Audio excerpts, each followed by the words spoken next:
Cristiano Ronaldo dan Gareth Bale punya senjata rahasia dalam mengeksekusi tendangan bebas. Dalam beberapa kesempatan, tendangan mereka akan meluncur keras dengan arah bola yang tak mudah diterka oleh kiper karena titik jatuh bola saat mendekati gawang akan berubah.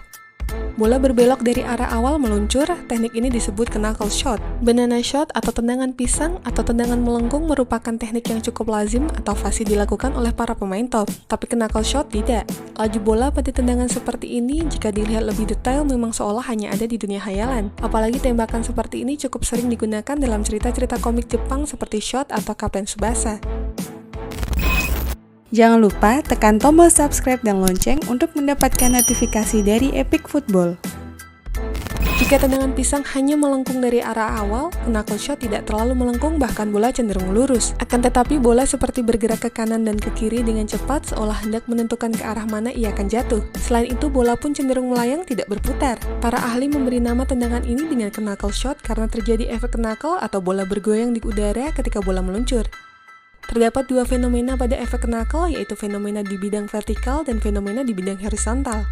Fenomena yang terjadi pada bidang vertikal adalah bola yang terjatuh lebih cepat dari seharusnya. Bola yang sedang meluncur kencang tiba-tiba jatuh beberapa sentimeter seolah-olah ada yang mendorong dari atas. Sementara itu, fenomena di bidang horizontal adalah bola yang bergetar ke kanan dan ke kiri di udara. Hal inilah yang kemudian menyebabkan bola terlihat berbelok lebih dari sekali di udara.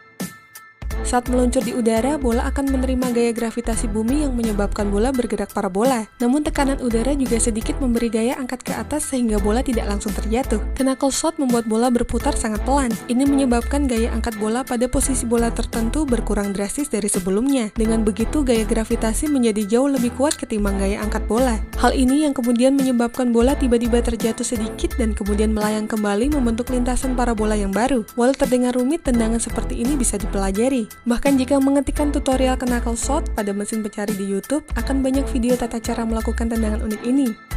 Ketika dipraktekkan pun kita akan sempat melakukannya walau hanya sekali, misal dari 20 percobaan. Yang sulit adalah melakukan hal tersebut berulang-ulang dan mengarahkan bola sesuai dengan yang kita inginkan. Untuk menghasilkan tendangan tanpa putaran, bola harus ditendang tepat di tengah. Bola juga mesti ditendang dengan bagian atas kaki atau sering juga disebut kura-kura kaki.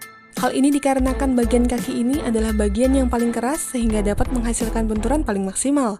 Tahap penting terakhir adalah setelah kaki dan bola saling berbenturan, kaki harus segera dihentikan untuk tidak mengikuti laju bola. Hal ini berguna untuk mempersingkat waktu kontak antara kaki dengan bola, sehingga dampak yang dihasilkan akan semakin besar. Tapi yang perlu diperhatikan, kesalahan dalam melakukan atau melatih tendangan ini cukup tinggi. Ketika benturan yang terjadi tidak tepat atau bahkan tendangan justru menendang tanah, maka ada resiko mencederai pergelangan kaki. Berhentinya kaki secara tiba-tiba juga memberikan beban yang lebih besar kepada otot kaki dibandingkan ketika menendang bola seperti biasanya. Ini karena otot kaki harus memberikan tenaga lebih untuk melakukan pengereman laju kaki. Cristiano Ronaldo menjadi pemain yang paling dikenal fasih menggunakan knuckle shot, tapi ini bukanlah penemu tendangan ini. Tendangan ini pertama kali dilakukan oleh Waldir Pereira yang akrab disebut Didi. Pemain kelahiran 8 Oktober 1928 ini merupakan pemain timnas Brasil era 50-an. Didi ketika itu dikenal sebagai spesialis tendangan bebas. Namun tendangan knuckle shot-nya yang tidak bisa dilakukan pemain lain menjadi senjata andalannya. Saat itu tendangan ini disebut dengan folha seca yang dalam bahasa Brasil berarti daun kering. Bola efek hasil tendangan Didi memang seperti daun kering yang melayang di udara, jatuh tak beraturan. Folha seca pun dibawa ke Eropa pada era modern oleh pemain-pemain Brasil yang berkompetisi di Liga Top Eropa seperti Ronaldinho dan Juninho Pernambucano.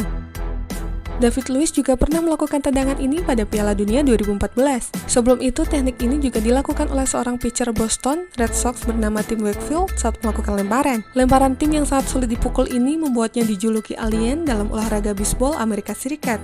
Bahkan istilah knuckle shot pun lebih dulu dikenal di bisbol ketimbang sepak bola. Dan itulah informasi mengenai dunia sepak bola dari Epic Football. Jangan lupa untuk like, share, dan subscribe.